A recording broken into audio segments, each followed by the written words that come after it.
ఈ సన్నాసి రండా జగన్మోహన్ రెడ్డి తెలంగాణలోకి వచ్చి నాగార్జున సాగర్ ప్రాజెక్టును ఆక్రమించుకుంటే నోట్లకెళ్ళి మాట వెళ్ళలే. రండ పనులు చేసింది లొంగిపోయింది నువ్వు చంద్రశేఖరరావు. కొనమని చెప్పి రండ కేంద్ర మంత్రి కావన్నా తెలంగాణకు? నాకు అర్థం కాదు. నేను సూటికి ఒక్క మాట అడగదలుచుకున్న చంద్రశేఖరరావు, నీకేమాత్రం సిగ్గున్న ఒక్క మాటకు సమాధానం చెప్పు. ఇక్కడ ఎన్నికల రోజు పోలింగ్ రోజు పొద్దున్నే నాగార్జున సాగర్ భూభాగం మొత్తం తెలంగాణలో ఉంది. నాగార్జున సాగర్ ప్రాజెక్టు కంప్లీట్గా తెలంగాణ స్వాధీనంలో ఉంది. కనీసము శ్రీశైలం అన్న సగం వాళ్ళ చేతిలో ఉంది, సగం మన చేతిలో ఉంది. జగన్మోహన్ రెడ్డి పోలీసులు తుపాకులు వేసుకొని నాగార్జున సాగర్ డ్యామ్ మీదకి వచ్చి ప్రాజెక్టును హ్యాండ్ ఓవర్ చేసుకోరు. ఈ సన్నాసి రండా జగన్మోహన్ రెడ్డి తెలంగాణలోకి వచ్చి నాగార్జున సాగర్ ప్రాజెక్టును ఆక్రమించుకుంటే నోట్లకెళ్ళి మాట వెళ్ళలే. రండ పనులు చేసింది లొంగిపోయింది నువ్వు చంద్రశేఖరరావు. నువ్వు రండగాడి కాబట్టి జగన్మోహన్ రెడ్డి వచ్చి నాగార్జున సాగర్ మీద తుపాకులు పెట్టి ప్రాజెక్టును హ్యాండ్ ఓవర్ చేసుకుండు. అదే కాంగ్రెస్ అధికారంలో ఉన్నప్పుడు వచ్చి చూడమను, ఇవాళ రమ్మను, వచ్చి నాగార్జున సాగర్ మీదకి రమ్మను జగన్మోహన్ రెడ్డిని.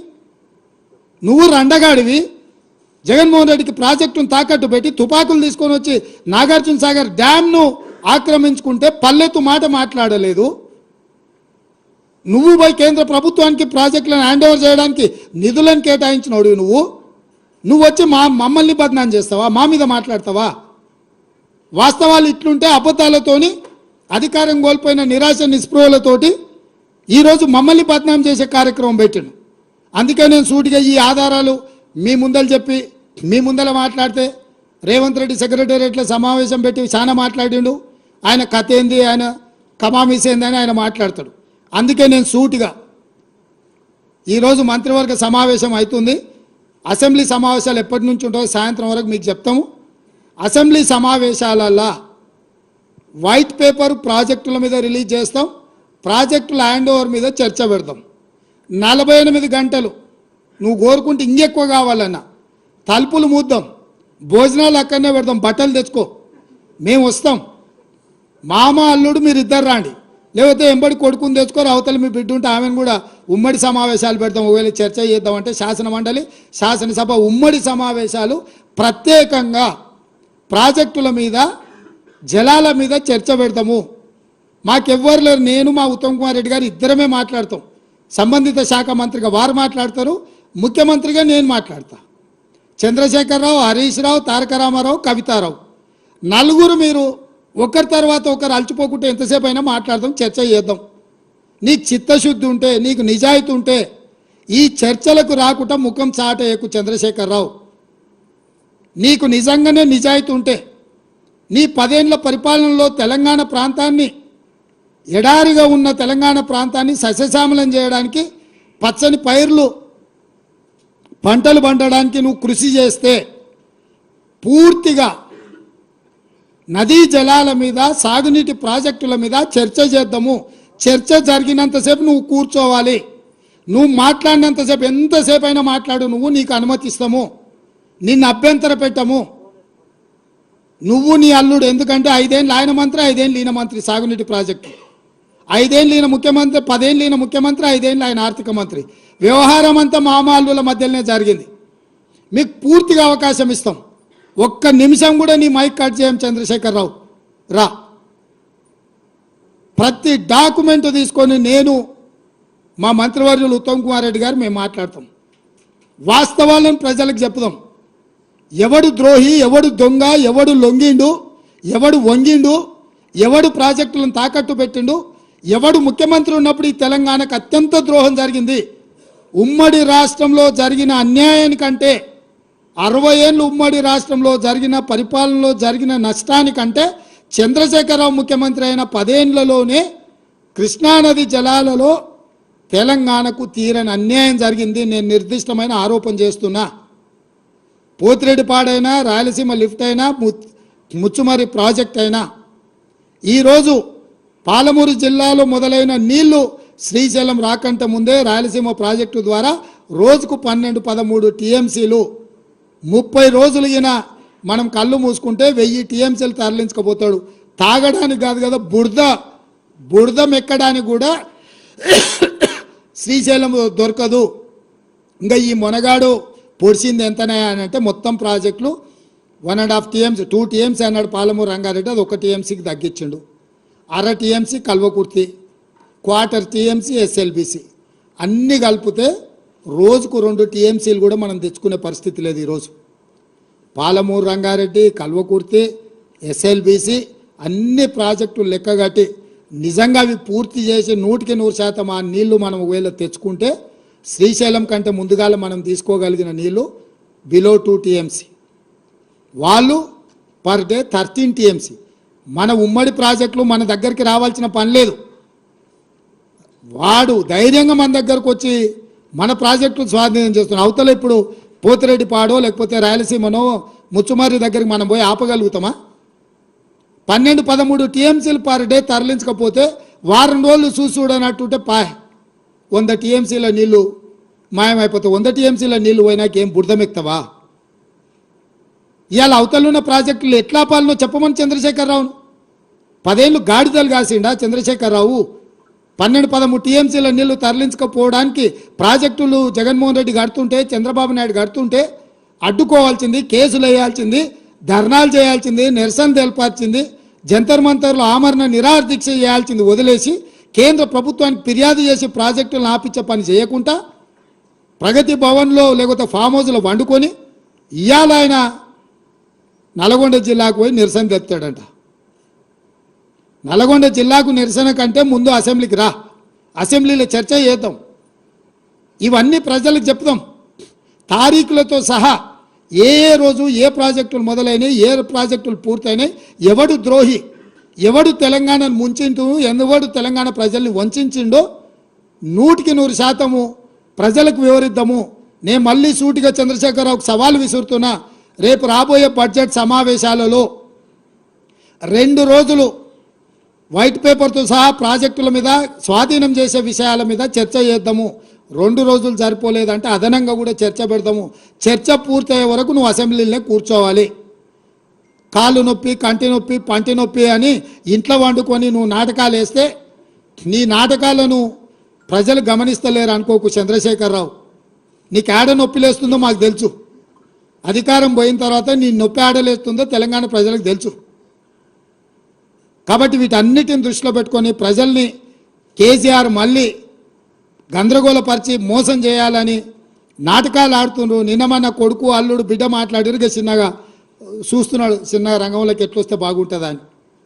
నువ్వు రావాలి, చర్చ చేయాలి, మేము సిద్ధంగా ఉన్నామని చెప్పి మీ ద్వారా చంద్రశేఖరరావుకు తెలియజేస్తున్నాం. కరువు ఉన్నది, కరెంట్ బాగా లేదు, అప్పటికి ఇంకా బాగా గాలే. 14-15 మీరు చూడండి, చూస్తే మీకు ఇచ్చిన టేబుల్లో మేమేమి వేరే చెప్పలేదు, జరిగిన యాక్చువల్ ఫిగర్స్ ఇవి. కారణం ఏంటంటే మేము కొత్తగా వచ్చిన గవర్నమెంట్కి అప్పుడప్పుడే సర్దుబాటు చేస్తున్నాం. మీ టేబుల్ చూస్తే మీకు క్లియర్గా అర్థమవుతుంది. ఈ చివరికి వచ్చేటప్పటికి ఎట్లెట్లా కరెంటు మంచిగా అవ్వకుండా వచ్చిందో, ఎట్లెట్లా ప్రాజెక్టులు కంప్లీట్ అయినాయో, ఎట్లెట్లా మిషన్ కాకతీయ కంప్లీట్ అయిందో, పవర్ స్టెబిలైజ్ అయ్యి బోర్లలో అండర్గ్రౌండ్ వాటర్ పెరిగిందో, అట్లా క్రాప్ పెరుగుతూ వచ్చింది. అటు చెరువుల ద్వారా కావచ్చు, బోర్ల ద్వారా కావచ్చు, ప్రాజెక్టుల ద్వారా, కాలువల ద్వారా కావచ్చు, క్రమంగా పెరుగుతూ వచ్చి లాస్ట్ ఇయర్కి వచ్చేటప్పటికి భయంకరంగా పెరిగింది. ఒక 140 అంటే 1,41,00,000 టన్నులు ఉత్పత్తి చేసింది తెలంగాణ. ఇది మీకు జీర్ణం కాక, మీకు అర్థం కాక, మీకు తెలివితేటలు లేక, మీకు నిర్వహణ సామర్థ్యం లేక అన్ని అరాకిరి మాటలు మాట్లాడుకుంటూ చాలా దిక్కుమాలిన మాటలు మాట్లాడుతూ ఉన్నారు. చాలా తప్పు అది.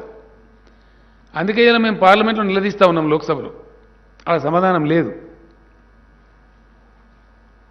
టీఆర్ఎస్ పార్లమెంట్ సభ్యులు ప్లకార్డులు పట్టుకొని నిలదీస్తూ ఉన్నారు ఢిల్లీలో, దాని మీద జవాబు లేదు. మేము అడిగితే కూడా బాయిల్డ్ రైస్ కొనం. మరి తెలంగాణలో వచ్చేదే బాయిల్డ్ రైస్, బాయిల్ చేయకపోతే వచ్చేది ఓన్లీ 50%. బాయిల్ చేయనప్పుడు వచ్చేది ఎంత? 50% రా రైస్ అంటే. కానీ ఉల్టా పల్టా మాట్లాడి మేము బియ్యం కొనమన్నామా అని కేంద్ర మంత్రి కిషన్ రెడ్డి మాట్లాడతారు. బ్యాడ్ లక్ ఏంటంటే, దురదృష్టం ఏంటంటే, చాలా దుర్మార్గమైనటువంటి పద్ధతి ఇది. చాలా అంటే చాలా దుర్మార్గమైన పద్ధతి. ఒక రాష్ట్రానికి కేంద్రంలో ఒక మంత్రి ఉన్నాడంటే రాష్ట్ర ప్రజలు సంతోషపడతారు. అరే అట్టెట్లా కొన్నారు బై, కొనాలి, మా రాష్ట్రంలో గట్లే పండుతుందా, మా యాసంగిలు ఇప్పుడు మాకు బాయిల్ రైస్ అవుతుంది, తీసుకోవాలి అని చెప్తే సిపాయి కిషన్ రెడ్డి, ఎట్లన్నా చేసి నేను కొనిపిస్తా అని చెప్తే సిపాయి కిషన్ రెడ్డి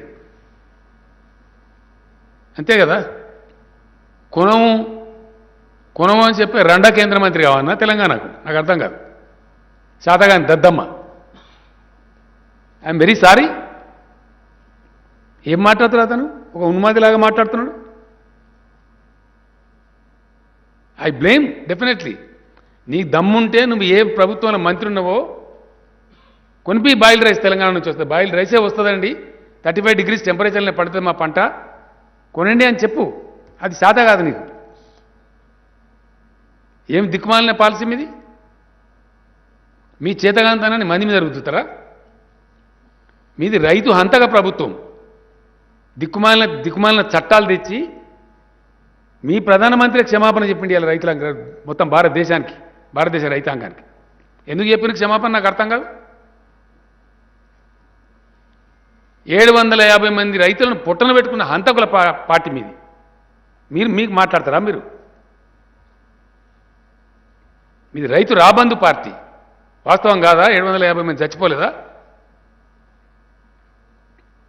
13 నెలలు పాపం వాళ్ళు కరోనాలో, ఎండలో, వానలో, చలిలో ఆడ చస్తే వాళ్ళని ఆందోళన జీవులని అవమానపరిచి ఇష్టం వచ్చిన నోటికొచ్చిన కారు కూతలు తిట్టి కొట్టి చంపమని హర్యానా ముఖ్యమంత్రి చెప్పి కార్లు ఎక్కించి తొక్కించి చంపి చివరికి క్షమాపణ చెప్పింది మీరు. మళ్ళీ సిగ్గు లేకుండా మాట్లాడుతుండే ఇలా. మేము రైతు బంధువులం, మేము చేయలే. నాశనం అయిపోయినటువంటి చెరువులన్నీ బాగా చేయలే. కనబడతలేవా? దా, ఏ ఊరికి వస్తావు? ప్రాజెక్టు మేము కట్టలే, కనబడతలేవా? ఇలా స్టెబిలైజ్ కాలేదు ఆయకట్టు. ఆన్గోయింగ్ ప్రాజెక్టులను మేము కంప్లీట్ చేయలే. ఎవరు కంప్లీట్ చేసినారు? ఎల్లంపల్లి ప్రాజెక్ట్ ఎవరు కంప్లీట్ చేసినారు? మిడ్ మానేర్ ప్రాజెక్ట్ ఎవరు కంప్లీట్ చేసినారు? నెట్టెంపాడు, కల్వకుర్తి, భీమా, కోయిల్ సాగర్ ఎవరు కంప్లీట్ చేసినారు? దశాబ్దాల తరబడి పెండింగ్ ఉన్నాయి. దేవాదాయ ప్రాజెక్ట్ ఎవరు కంప్లీట్ చేసినారు? ఇవన్నీ కాకుండా అడ్డగోలుగా మాట్లాడతాము, రాజకీయాలు చిల్లర రాజకీయాలు మాట్లాడతామని చిల్లర లూజ్ మాటలు. ఇంకా ఎంత చీప్గా అంటే ఇది మరీ దరిద్రం. పెట్రోల్ డీజిల్ రేట్లు పెంచింది ఎవరండి దేశంలో? నరేంద్ర మోడీ ప్రభుత్వం కాదా? ఈ కిషన్ రెడ్డి మంత్రి ఉన్న ప్రభుత్వం కాదా? అప్పుడు క్రూడాయిల్ ధర ఎంత, ఇవాళ క్రూడాయిల్ ధర ఎంత? క్రూడాయిల్ ధర తగ్గినాక కూడా మీరు అబద్ధాలు చెప్పి మోసం చేసి దేశాన్ని డీజిల్ ధర పెంచుతారు. పెంచిన తదుపరి రాష్ట్రం వేడ తగ్గిస్తారని ధర్నా చేస్తారు. మరి సిగ్గుందా మీకు? అని ఇజ్జతమానం ఏమైనా ఉందా? ఇంత అమాయకుల ప్రజలు గొర్రెలా? నువ్వు పెంచాలా, మేమేమో తగ్గి అన్నా. ఇది నీతా? ఇది కేంద్రాన్ని పరిపాలించే, దేశాన్ని పరిపాలించే ఒక ప్రభుత్వం చేసేటువంటి గొప్పతనమా ఇది?